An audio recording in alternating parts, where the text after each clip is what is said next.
तो welcome back सभी को और आप सभी का स्वागत है कोडेड विद तने चैनल पे। अगर आप यहाँ पे नए हैं तो सब्सक्राइब कर देना। और चलिए वीडियो स्टार्ट करते हैं। तो ये हमारा पहला वीडियो है और अब इसके द्वारा इंट्रोडक्शन दे रहे हैं कि हम सीरीज एक नई सीरीज चालू करने वाले हैं। हम क्या करने वाले हैं, डीएसए पढ़ने वाले हैं। ठीक है, अगर इसको मैं मोर प्रोफेशनली बोलूँ तो बिगनर टू एडवांस लेवल हम डीएसए पढ़ने वाले हैं। ठीक है, अब डीएसए की अगर आप तैयारी कर रहे हो या आप स्टूडेंट हो first second year third year की जिसको डीएसए स्टार्ट करना है, या आपको सिर्फ अपनी प्रॉब्लम सॉल्विंग स्किल्स बढ़ानी है, तो डीएसए आपको आना चाहिए। ये सिर्फ आपको आईटी में काम नहीं आएगा, आईटीसीएस में काम नहीं आएगा, ये आपको प्रॉब्लम कैसे इफेक्टिवली सॉल्व करते हैं। ठीक है, बहुत सारी चीज़ों को माइंड करते हुए, ठीक है, बहुत सारे पैरामीटर्स को अपने को एक साथ लेके चलना होता है। उस टाइप के प्रॉब्लम्स को सॉल्व करने के लिए अपन यहाँ पे डीएसए का उपयोग करते हैं। ठीक है, सो अपनी कुर्सियों की पेटियां बांध लीजिए। सही बोला ना?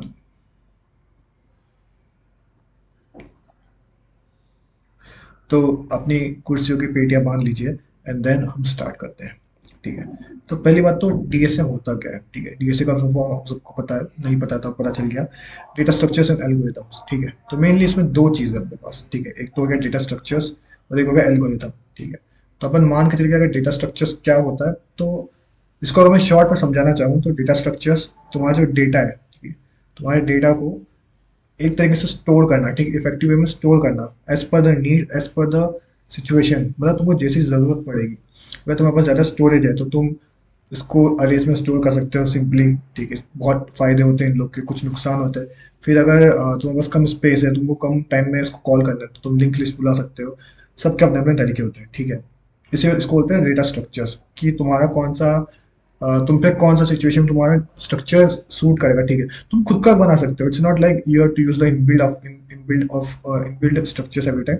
अगर तुमको लग रहा है कि भाई तुम बहुत स्मार्ट हो एंड तुम खुद का स्ट्रक्चर बना सकते हो जो ज़्यादा इफेक्टिव होगा जो प्री एग्जिस्टिंग वालों से, so go follow with it. Okay, अब ये तो क्या ना डेटा स्ट्रक्चर्स के बारे में बस बोले तो अपने डेटा को किस तरीके से अपने स्टोर करना इफेक्टिवली जो अपने को बाद में भी काम है। ठीक है, उसको मैनिपुलेट करने पे, उसको कॉल करने पे, लाइक अपने को उसको चाहिए भाई, अपने को रिट्रीव करना है तब भी। समझ रहे हो ना, ऐसा होना चाहिए। एंड एल्गोरिथम्स, इट्स मोर और लेस बेसिकली अगर अपन बोले तो एग्जाम्पल में सॉर्टिंग एल्गोरिथम अपनी जो होती है। ठीक है, बस सॉर्ट करने के एक सिंपल तरीका अपन बोले तो भाई मैं डिक्रीजिंग या असेंडिंग ऑर्डर या डिक्रीजिंग ऑर्डर में लगा दूंगा। उससे क्या, असेंडिंग और डिसेंडिंग ऑर्डर में लगा दूंगा, उससे क्या होता है, low to high, high to low. But it's not all, there are different ways to sort. और सॉर्ट नहीं करना हो तो भी किस चीज़ को फाइंड करने के लिए अलग अलग एल्गोरिथम्स होती है, सबके अलग अलग अप्रोचेज होते हैं, सबको यूज़ करने के लिए सिचुएशंस अलग अलग होती है। तो इसलिए हम वो सब पढ़ने वाले हैं। हम मोर और लेस इसमें सबका कॉन्सेप्ट पढ़ेंगे। ठीक है, सब होते क्या क्या है, सब क्यों होते हैं, किस लिए यूज़ होता है, कैसा यूज़ होता है, एंड देन उसका इम्प्लीमेंटेशन, एंड देन उसको हम एक बार कोड करके देख लेंगे। ठीक है, I personally use C plus plus coding. अब इस पर मैं फॉलो करने वाले सी प्लस प्लस। बट अगर आपको इम्प्लीमेंटेशन समझ में आ गया तो आपकी खुद की लैंग्वेज सी या जावा, आपको जो भी करना हो, ठीक है, आपको जावा में करना, आपको पाइथन में करना हो, you can just go with everything. Okay, it doesn't matter, सब हो जाएगा आप लोग को। अगर एक बार आप समझ गए कि कोड उसका एल्गोरिथम क्या है, उसका वे क्या है उसको सॉल्व करने का, तो आपसे कोई दिक्कत नहीं है। ठीक है, सो हम डेटा स्ट्रक्चर्स को स्टार्ट करते हुए मगर इसमें हम बता दें कि क्या क्या होने वाला है। ठीक है, तो डेटा स्ट्रक्चर्स के अंदर हम लोग पढ़ेंगे अरेज को पढ़ लेंगे, लिंक लिस्ट को पढ़ लेंगे, स्टैक को पढ़ेंगे, क्यू को पढ़ेंगे। ठीक है, एंड देन अंदर सॉर्टिंग हम लोग पढ़ेंगे, bubble sort, insertion sort, selection sort और बाकी कई बहुत सारे।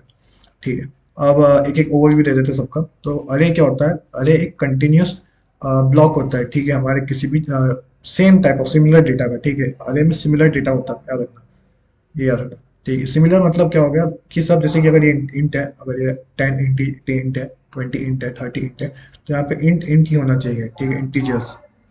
यहाँ पे तुम बीच में कैरेक्टर नहीं लगा सकते, स्ट्रिंग नहीं लगा सकते, बुलियन नहीं लगा सकते, तुमको सेम टाइप, अगर तुम्हारा एक बुलियन है तो बाकी सब भी बुलियन होना चाहिए। और कंटिन्यूस क्यों बोला जाता है, क्योंकि देखना, मान लीजिए कि अब सब लैंग्वेज में अपना अपना होता है स्टोरेज। ठीक है, बट अपन मान लेते हैं कि एक लैंग्वेज में जिसका इंटीजर में डेटा साइज लगता है 4 bits, 4 byte, 4 bit, 4 bit sorry. ठीक है, तो अगर वो स्टोर है स्टार्टिंग का, अगर जो पहला जो एलिमेंट है, अगर वो 10, वो 100, मतलब 100 पोजीशन पे स्टोर है। ठीक है, मान लीजिए एक हाइपोथेटिकल पोजीशन है, यूनिट वगैरह मत पूछना कुछ भी। ठीक है, बट अगर 100 पे स्टोर है और अगर अपना जो इंट है, इंटीजर है ना, अगर वो इंटीजर 4 बिट्स लेता है, ठीक है, तो अगला वाला स्टोर करेगा 101, 105 पे करना चाहिए, ठीक है, सॉरी, हाँ, 100 पे, तो 100, 101, 102, 103, यहाँ पे 3 स्टोर किया तो अगला वाला वो स्टोर होगा 104 पे। सिमिलरली 108, 1012 एंड 1016, ये होता है अरे का, ठीक है। इसी का अल्टरनेटिव ये होता है स्टोर करने का, लिंक लिस्ट बोला जाता है जिसको, ठीक है। लिंक लिस्ट क्या करता है, ये नोड बनाता है, ठीक है, एक खुद का स्ट्रक्चर बनाता है जिसके अंदर हम दो चीजें स्टोर करते हैं, एक तो होता है हमारा डेटा, ठीक है, और एक होता है हमारा पॉइंटर, ठीक है, नेक्स्ट पॉइंटर। तो नेक्स्ट पॉइंटर क्या करता है, वो जो अगला नोड होगा, जैसे ये जो हमारा 134 है, ये 134 डेटा नहीं है, इससे कुछ रिफर नहीं करता, ये सिर्फ अगले वाले का एड्रेस बताता है, ठीक है। मान लीजिए कि यहाँ पे 134, ठीक है, तो ये जो 30 वाला है इसका जो एड्रेस होगा 134 है, ये हमने स्टोर किया पुराने वाले पुराने वाले नोड में। ये नोड क्या कर रहा है, ये अगले वाले पे पॉइंट कर रहा है कि हाँ मेरे बाद तुम यहाँ पे जाओ, ठीक है। इससे इसके कुछ फायदे, इसके कुछ नुकसान है, वो हम आगे जाके पढ़ेंगे। स्टैक स्टैक होता है, एक ये कॉन्सेप्ट फॉलो करता है, आई थिंक आपको पता होगा, first in last out, FIFO करके, ठीक है, सॉरी, फीफो नहीं, फर्स्ट, ठीक है, फर्स्ट इन लास्ट आउट बोल दो, लास्ट इन फर्स्ट आउट बोल दो, लीफो, ठीक है, और ये बोलते हैं, दोनों चलते हैं, कोई दिक्कत नहीं है, कोई बात है, ठीक है। इसमें क्या होता है, जो पहला आता है, जैसे मान लीजिए अपन ने डाला, तो एक मान लीजिए कंटेनर है, ठीक है, एक कंटेनर है, इसके अंदर अपन डालते जाएंगे, बाल्टी के अंदर सब कुछ, तो पहले क्या डालेंगे, पहले 10 डालेंगे, तो ये होगा 10, फिर 20, then 30 and then at last 40, ठीक है। अब सबसे ऊपर क्या है, 40 है ना, तो जब हम इसको रिट्रीव करेंगे, कॉल करेंगे या पॉप करेंगे स्टैक के टाइम बोले, तो पहले 40 आएगा, देन उसके बाद 30 आएगा, देन 20 आएगा, देन कैसे आएगा वो हम बताएं, बाद में बात करेंगे, बट इतना होता है, ठीक है, पुश और पॉप होता है इसमें, ठीक है। अब इसका क्या होगा, पहले 10 गया, बट 10 सबसे लास्ट में आया, तो इसलिए हम उसको बोलते हैं first in last out. Similarly सबसे लास्ट 40 आया, सबसे पहले चलेगा, तो हम इसको साथ साथ साथ बोलते हैं last in first out, okay. Q follow करता है फर्स्ट इन फर्स्ट आउट वाले को। क्यू को अगर हम बोला जाए, तो जैसे हमारा मंदिर के बाद जो लाइन लगी रहती है वो क्यू ही होता है, ठीक है। तो होता है कि एक यहाँ पे एंट्रेंस होती है, एक एग्जिट होता है, मान लीजिए, ठीक है सर। तो जो पहले एंट्री मारता है, जैसे 50 ने सबसे पहले एंट्री करी थी, तो 50 सबसे पहले एग्जिट करेगा। ये सिमिलरली स्टैक है, बस इसका ये चेंज है, हो गया। उसके बाद हम सॉर्टिंग एल्गोरिथम्स को देखेंगे आगे जाके, इस पे तो लेक्चर्स लगेंगे अच्छे खासे। Bubble sort, insertion short, selection short, okay, बहुत सारे इस पे बहुत टाइप के हैं, ठीक है। अब डीएसए इंपॉर्टेंट क्यों होता है, ठीक है, तो इसका तो पहली बात तो ये कि अगर आप कोई सीएस स्टूडेंट है, आईटी के स्टूडेंट्स है, या जॉब चेंज करना चाहते हैं, कुछ भी करना चाहते हैं, तो हर इंटरव्यू में, हर कोडिंग इंटरव्यू में ये सबसे important, one of the most important चीज़ होती है, ठीक है। भले इससे आप बड़ी कंपनीज में जा रहे हैं, जैसे गूगल, माइक्रोसॉफ्ट, फेसबुक, या आजकल तो छोटे छोटे स्टार्टअप्स वाले भी पूछने लगे डीएसए के बारे में, बेसिक नॉलेज होना चाहिए, ठीक है। अब डीएसए इंपॉर्टेंट इसलिए तो हो गया, ठीक है, ये तो अपनी नौकरी के लिए। अब डीएसए कंपनीज पूछती क्यों है, ठीक है, क्योंकि जो आपका कोड होता है ना, वो पहली बात तो इफेक्टिव होना चाहिए। इफेक्टिव मतलब कि इफेक्टिव, सॉरी, एफिशिएंट होना चाहिए। एफिशिएंट इन द सेंस कि आपको स्टोरेज कम लगनी चाहिए, आपका प्रोसेसिंग टाइम तेज होना चाहिए, तो वो सब आपको सिखाता है डीएसए, ठीक है।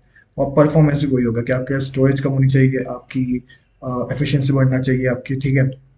सो ये सब आपको डीएसए सिखाता है, ठीक है। नाउ मूविंग ऑन, हम लोग पढ़ने जाएंगे जो आगे जाके, ठीक है, तो हम लोग पढ़ेंगे, तो हम लोग जो पढ़ने जाएंगे, तो हम लोग पढ़ेंगे अरेज एंड स्ट्रिंग्स, ठीक है।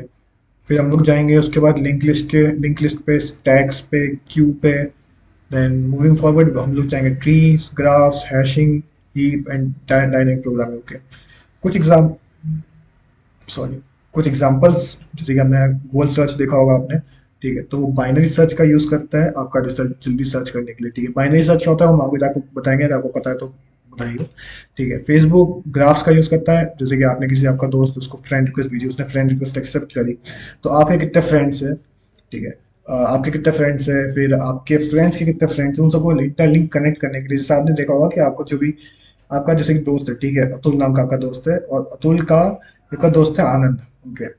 अब फेसबुक को कैसे पता है कि आनंद का आपका रिकमेंडेशन आप किस में देता है, वो आपके ग्राफ में सर्च करता है कि आपके जो फ्रेंड्स है, ठीक है, उनके म्यूचुअल, उनके फ्रेंड्स कौन कौन है, ठीक है, तो उसके द्वारा वो आपको फीड में आपको मिलता है कि हाँ रिकमेंडेशन फॉर यू, आप इनको फॉलो करें, इनको फ्रेंड रिक्वेस्ट भेजिए, समझ रहे हैं।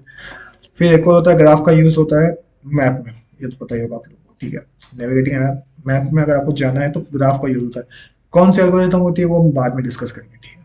तो अभी हम लोग का प्लान क्या है, ठीक है, तो हम लोग पहले स्टार्ट करेंगे बेसिक्स के साथ, ठीक है। तो पहली बात तो हम सीखेंगे फंडामेंटल्स डेटा स्ट्रक्चर्स के क्या होते हैं, क्यों होते हैं, कैसे होते हैं, ठीक है।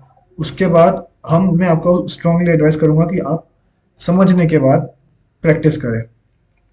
प्रैक्टिस इज अ मस्ट, क्योंकि बिना प्रैक्टिस के कुछ नहीं होने वाला, ठीक है। आपने कुछ भी सीखा, आप उसको प्रैक्टिस करो। प्लीज प्लीज प्लीज, कहीं कहीं कहीं से प्रैक्टिस करो। लीड कोड से करो, कोड फोर्स पे करो, code chef, I don't know कितनी वेबसाइट्स है, गीक फॉर गीक्स, कितनी सारी वेबसाइट्स है, चार तो मैंने बता दी। आपको नहीं लग रहा है यूनिवर्सिटी के कोर्स करना है, यूनिवर्सिटी के कोर्स कर लो, ठीक है। कोई दिक्कत नहीं है।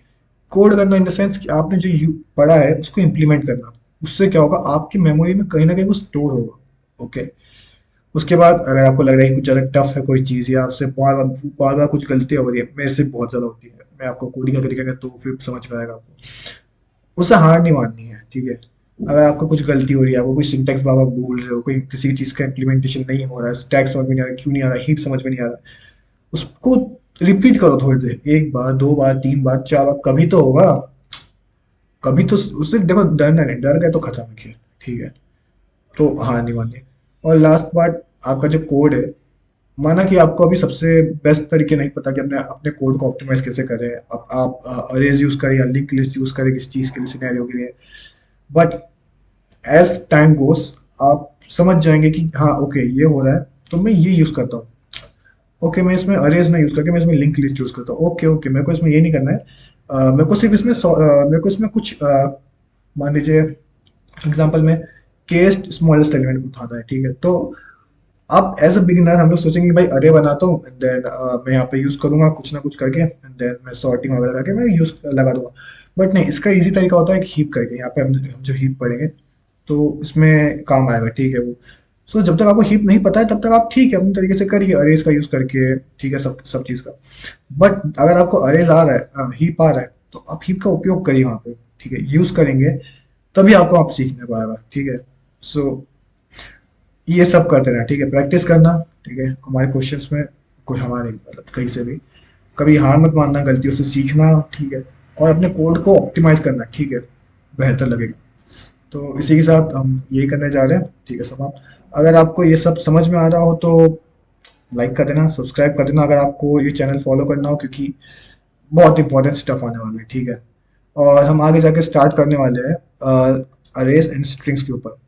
एंड आई थिंक उसके पहले हम पढ़ेंगे बेसिक फंडामेंटल्स में, तो शायद time complexity, space complexity. But या सो फॉलो करके देखो, मैं खुद अनप्रिडिक्टेबल हूँ, ठीक है। फॉलो करके देखो, जो आएगा पढ़ लेना बस, ठीक है। So see you next time, bye bye.